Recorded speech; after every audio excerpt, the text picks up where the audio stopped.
చూద్దాం. పశ్చిమ మధ్య వాయువ్య బంగాళాఖాతంలో ఏర్పడిన అల్పపీడనం వాయుగుండంగా మారింది. రేపటి ఉదయానికల్లా ఈ వాయుగుండం కాస్త తీవ్ర వాయుగుండంగా మారుతుందని వాతావరణ శాఖ అధికారులు వెల్లడించారు.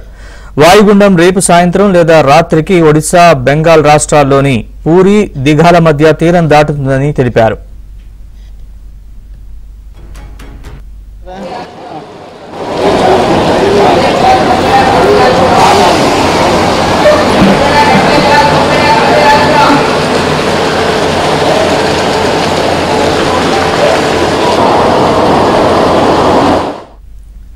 ఈ వాయుగుండం ప్రభావంతో ఏపీలోని 12 జిల్లాల్లో భారీ నుంచి అతి భారీ ఓ మోస్తరు వర్షాలు కురుస్తాయని పేర్కొన్నారు.